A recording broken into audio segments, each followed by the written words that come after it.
Let me join the Right Honorable Raila Odinga and all the leaders who have spoken before me to welcome all of you to this very important first ever parliamentary group meeting that brings the two major coalitions together today here in Karen. Karibuni sana.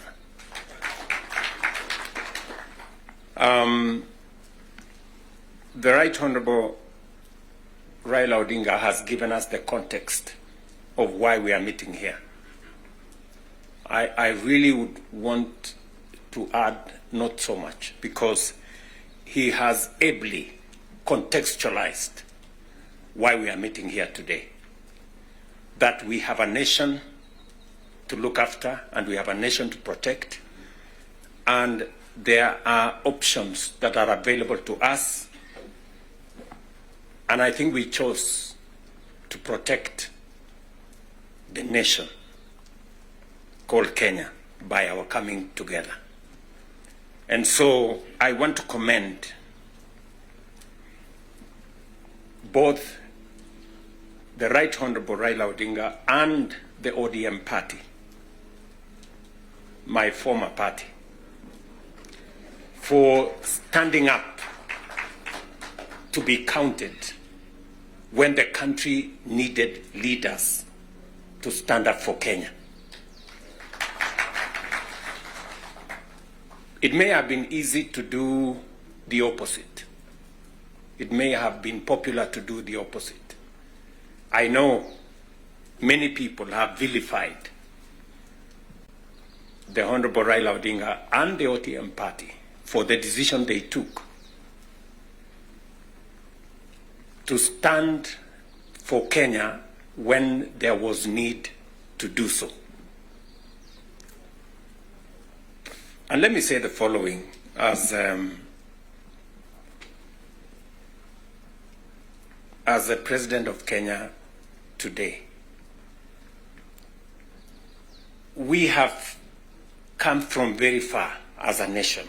We stand here today as a robust democracy, a nation that is making strides in our national development. And I want to speak to you candidly. I don't have a written statement because I really wanted to speak to you from my heart. Because where I stand today, I've had a political journey as a person. And by God's grace, I have come very far.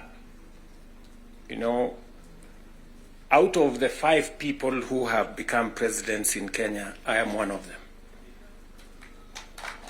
I don't take it for granted, and I don't take it lightly that God has given me an opportunity to be one of the 5 Kenyans who have had the opportunity to lead this country. And I must say this to us as leaders, that a nation, the progress, the destiny of a nation is decided by leaders. As to whether we are going to be a progressive nation or we are going to be a failed state is going to be determined by leaders, by us, the people who are sitting here. And therefore, the place of leadership is almost sacred. Nobody becomes a leader by chance or by default or by mistake. Today, you are a member of parliament or a senator or a governor or the position I hold and all the other positions that we hold because God and destiny has given us that chance. And we must think about it deeply. And so I want to ask you, as leaders.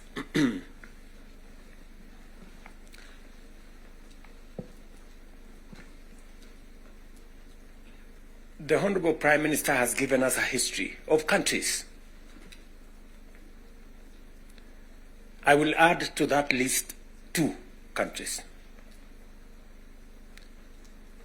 Singapore and Kenya were the same countries 60 years ago. Malaysia and Kenya were the same 60 years ago. But today, we play in different leagues. They have managed to progress to the first world. We are still where we are. The difference between what Singapore has become and what we are is leadership.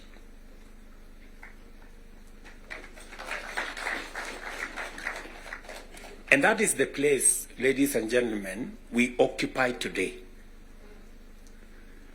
So that you understand the importance, the sacred position you hold as a leader. Sometimes people want to ask, how do people who live in different houses, they have their own lives to pursue, but they wake up one morning on an election day and they go one after the other to 10,000, to 20,000, to 50,000 and elect you? You are not special. But it is a moment that God has given us as leaders. And therefore, we must do whatever we are doing, knowing very well that we have a heavy, almost sacred responsibility to the people we lead and to the nation of Kenya.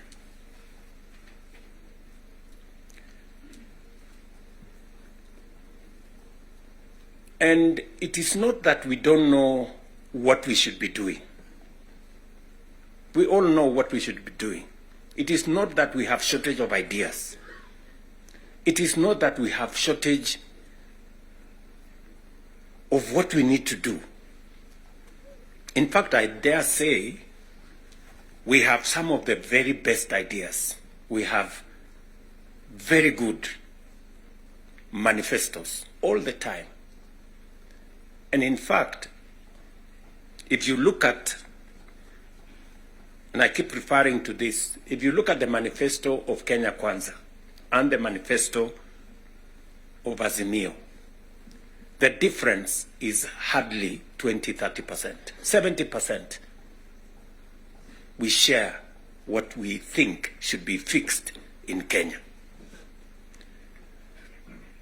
But politics somehow has taken our country hostage, that we cannot do what we all know we should do.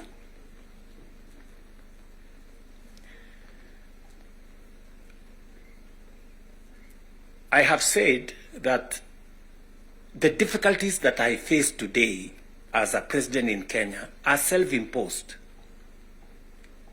You know, I imposed on myself all these difficulties.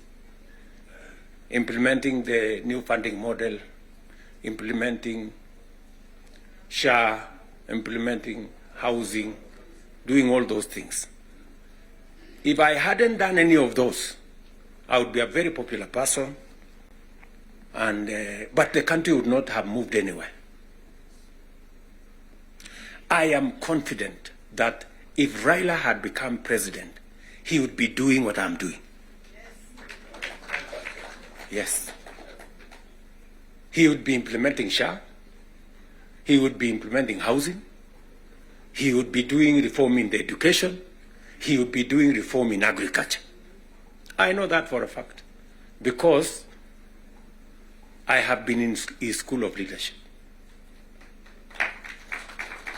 That's the correct position. And he would be as unpopular or as you'd be having the same difficulties that I have today. But these are necessary for Kenya to change. Friends, we cannot change the country otherwise. And that is why he has the courage to stand here and tell you, let us stop the extortion. Yes. Very few leaders can stand here and tell you to stop the extortion that is going on in Parliament. I'm telling you the truth. Very few leaders. Because we like making peace with mediocrity. Oh, and they're trying to explain things that we shouldn't be explaining. Now let me ask you, friends, we are all friends here. Yeah, we are one team, or so I guess. This fellow who is called chairman of welfare in committees, what is their job? What is their job? Extortion, that's it. And that is what Prime Minister is saying.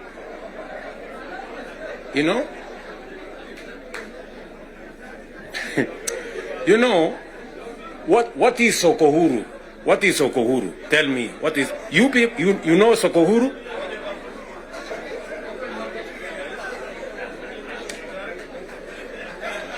So, let me tell you. No, you see, and this is the same problem that we face. This is the same problem that we face. Because, look, for example, we passed the law that we all know, friends, we all know the problems we go through with fundraisings for people who have hospital bills. All of us. In your phones, you have WhatsApp groups. So-and-so has this, this condition, so-and-so has this condition, to contribute here. True or not true? Yes. But we don't want to fix it because it's difficult. But I must commend you. I must commend the members of National Assembly and Senate because you took the courage and passed the bills that today is beginning to solve the problem of health in Kenya.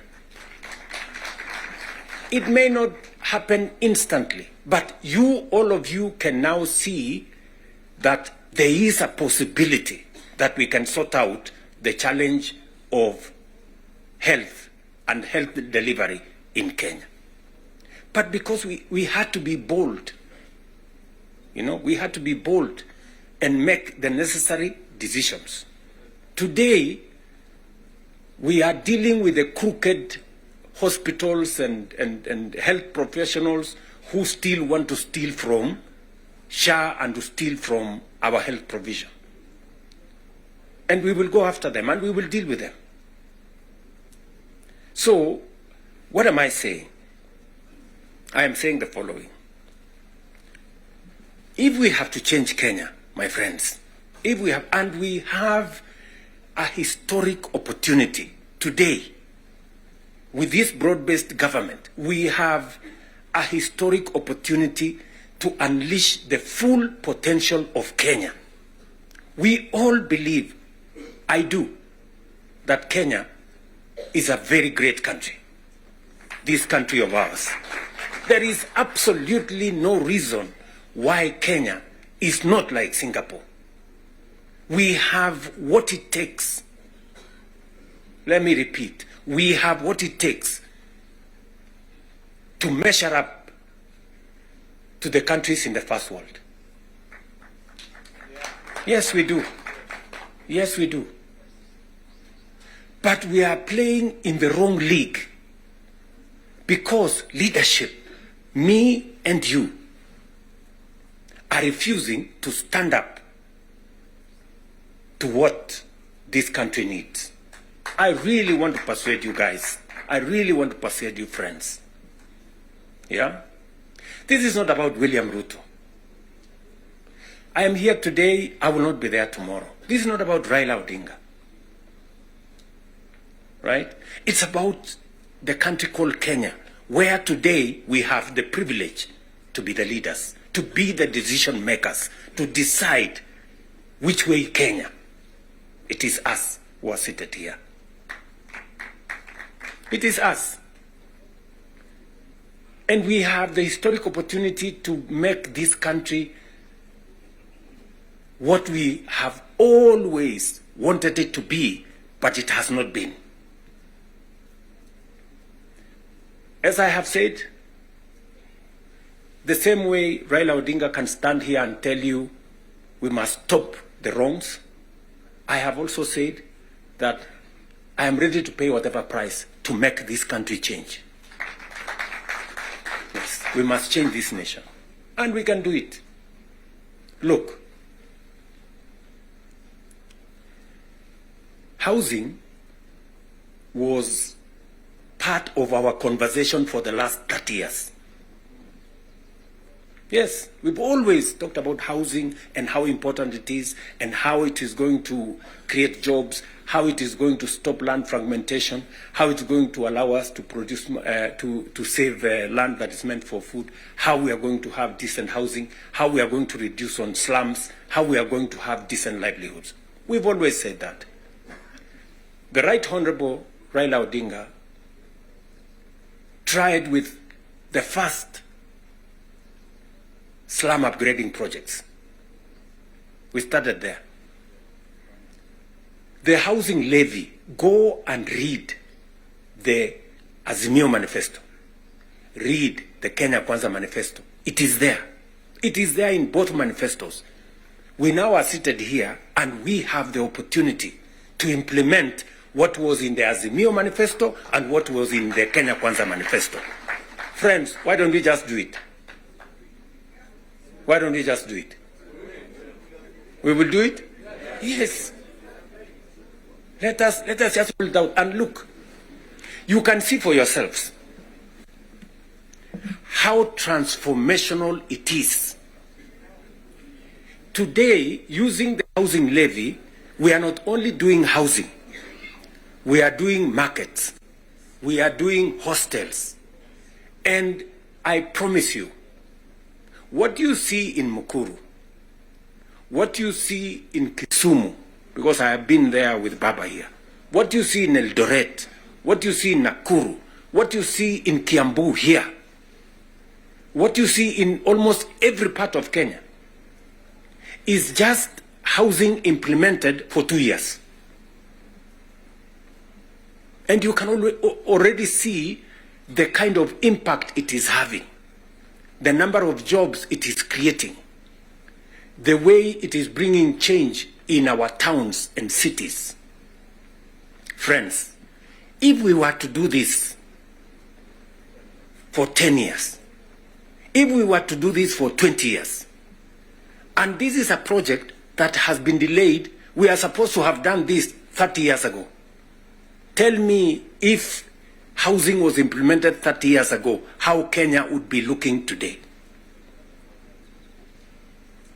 We wouldn't be different from Singapore.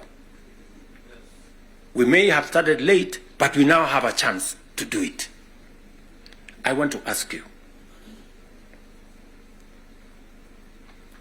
I want to request you for us to come together. And we are not coming together so that any one of us can get anything. We are coming together so that we can transform this country. And it is possible in our lifetime to change Kenya. In our lifetime. We now have maybe 320, 350,000 young people working in that space. We could double that to 700 in the next 2-3 months. We could scale up that to 1 million by next year. And we can energize the transformation of our country. That is why we are sitting here. That is why Baba and I have called this PG. Baba has told you we are here for Kenya. I am buttressing what we are saying, what he is saying, by telling you what we can achieve together. What we can do in our agricultural transformation, if it was not for the broad-based, for example, we wouldn't have had the kind of change that is required in our sugar sector. And I want to tell you, watch this space. In just 2 or maximum 3 years, Kenya will be a net exporter of sugar. Just 2 or 3 years. This country, which perennially we have been looking for safeguards from COMESA. Every year, we are looking for safeguards from COMESA. We are spending public money to go and pay for sugar, to go and pay for farmers, to go and pay for workers who don't work for government, just because we couldn't bite the bullet and tell the crooks there to get out.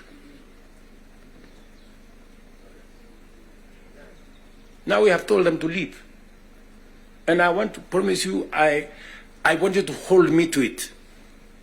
We are going to change the sugar sector.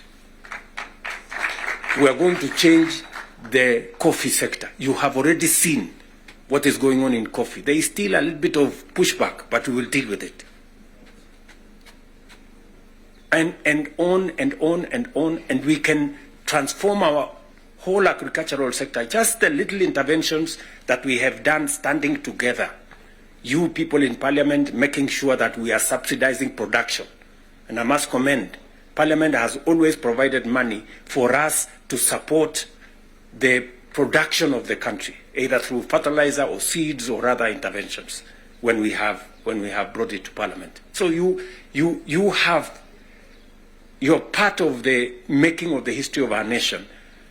Just imagine we have reduced the imports of maize, for example, by 70%. Reduce the imports of sugar by 70%. And we can make that progress if we are focused on where we want to go. And that is the reason why we have to make the decisions that we have made work. It is the reason why Baba and I have appointed Agnes Zani and her team, so that what brought us together, we don't forget. The 10-point agenda that we have signed buttresses what is actually in our manifestos. The NADCO report, we all know what it is supposed to achieve. And if we stand together, we can achieve all the legislation that is recommended by the NADCO report. Parliament has what it takes, to do this. For Kenya, we can do it. And I want to persuade this PG to work with us and for all of us to be committed to this exercise. Protecting devolution. There is need for us as a nation to distinguish between governance and devolution. The governor is not devolution. The governor is a person.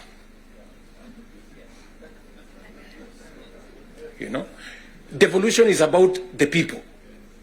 It is not about the governor. And we can deal with the governor without disrupting devolution, if there is need to. But what is sacrosanct, what is constitutional, is that we must get local people, development, to be at a local level as much as is practically possible. I agree with the Right Honorable Raila Odinga, because I was in Parliament when NGCDF was passed. And the principle was right, because there wasn't any meaningful resources getting to the grassroots. And the big push for devolution in the constitution-making process was three principles: making sure that resources get to the grassroots, making sure that there is representation at the grassroots, and making sure that accountability is also at the grassroots. So we need a conversation. You know, there are legitimate concerns on how resources are being spent at the counties. There is. We cannot also run away. There is legitimate concern. Let me ask, for example, the latest Sokohuru in the Senate.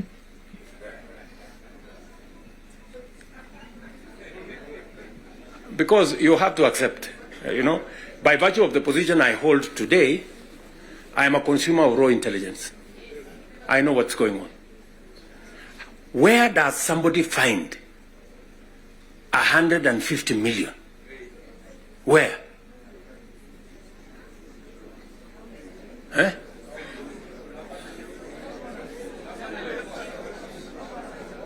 Is that his money? That is money that belongs to the county. Yes. Is that correct or not correct? Yes. Let me ask you, members of parliament who are seated here. Do you, for example, know, do you, for example, know that a few members of your committee collected 10 million shillings so that you could pass that law on anti-money laundering? Did you get the money? No.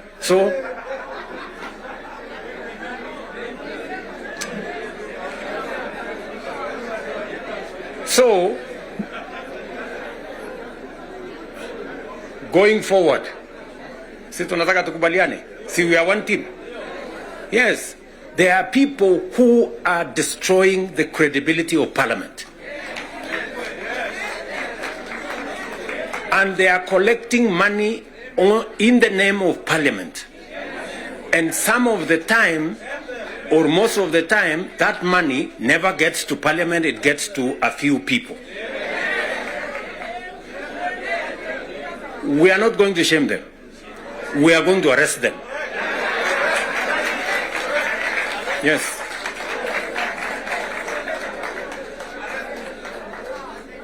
Do we agree? Do we agree? Yes. Whoever is giving and whoever is being given and whoever is doing whatever it is, we sort them out. Because the reality, friends, the reality is that there is a problem. And we all know here, tukitaka tu kusema ukweli, there is a problem. And unless we sort it out, we are going to destroy our nation. We are going to destroy this nation unless we sort it out. And we must be as candid to ourselves here as we are candid in implementing what is transformational for Kenya.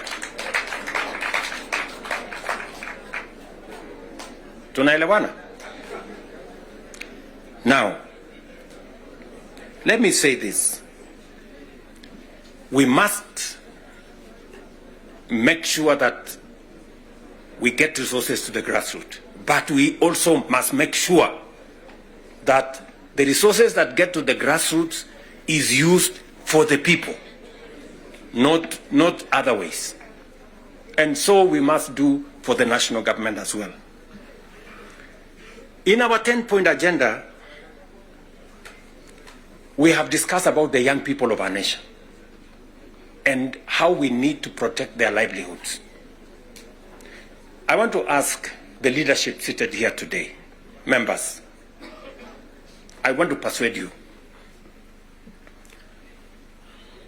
We have a robust program. We have, I think, close to 8 or 9 different programs targeting our young people and how we can meaningfully engage them in employment and other interventions that benefit the young people of our nation.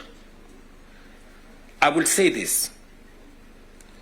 We spend close to 650 billion shillings every year in education, making sure that our young people go through primary school, ECD, primary school, junior school, secondary school, TVETs, and universities.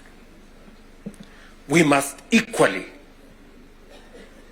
have clarity in how these 650 billion shillings we spend every year, at the end of the day, how do we recover that money? By making sure that our young people become a resource for the development of our nation instead of being a problem to our nation. We must do that. And there are 6, 7 interventions that have gone through Parliament. Housing is one of them. Export of labor is another one. Digital jobs, and every member of Parliament here, especially of the National Assembly, you have resources to do ICT hubs.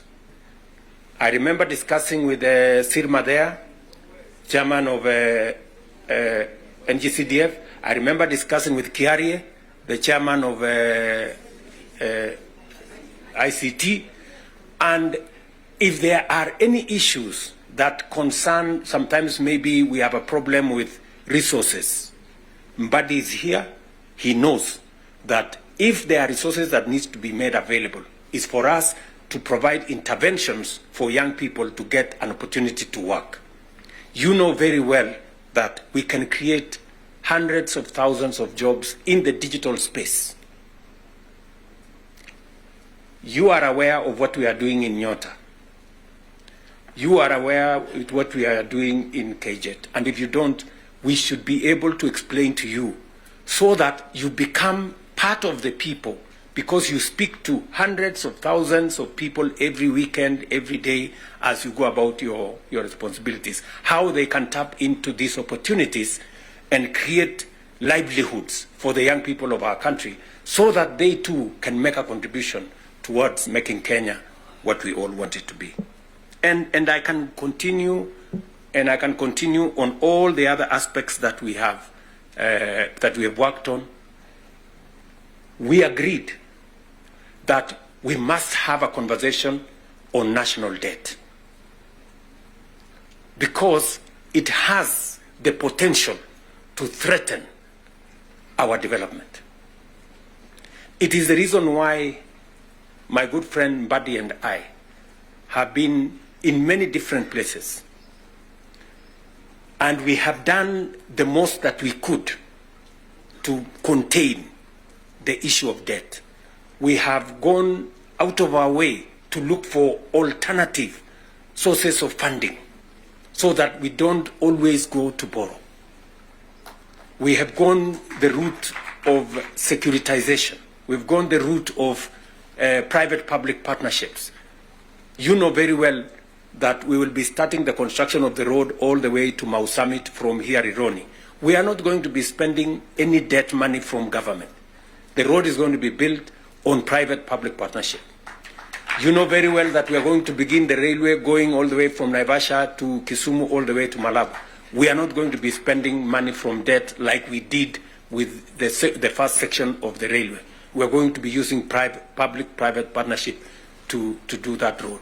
And many others that we have, we are thinking outside the box so that we can craft alternative mechanisms of delivering on public infrastructure or public goods without necessarily endangering the country with national debt. So we are working at it. It is part of the recommendation of the 10-point agenda that we must deal with. And we are seized with that matter. We will be giving, Mbadi and company will be giving a report to Zani's committee on what practical steps are we making to respond to the issues in the 10-point agenda. What are we doing about the young people? We will be able to tell Zani and the PG, and the PG should be there to monitor what we are doing so that we not only do it for us, but we also do it for the people that we represent. And finally, because I do not want to belabor the point, I said we have a historic opportunity. It is not always that protagonists come together to look at the greater interests of the country. But God has given us this opportunity. And I must commend Baba here, because very few leaders have the courage and the mettle to withstand criticism and stand for the nation. Very few people. Very few people. Many people look for what is convenient, what is popular, even if it is wrong, and they want to pander to it. But when a nation's destiny is at stake, you need statesmen, you need people who have the courage to put Kenya first and everything else secondary. So, what am I saying in conclusion? I am saying Zani and team have a job to do. They will be briefing Right Honorable Raila Odinga and myself on what needs to be done. We will be able then to guide what will be happening, what the executive need to do, what the legislature, the role the legislature need to play, and the role others may need to play. And as we do that, we will need another opportunity to be granular. Today was the first occasion for us to deal with this. But down the road, we need to bring the members of the executive, at least the ministers, to come so that we can have a meeting of minds between the executive and the legislature on matters that are of national importance.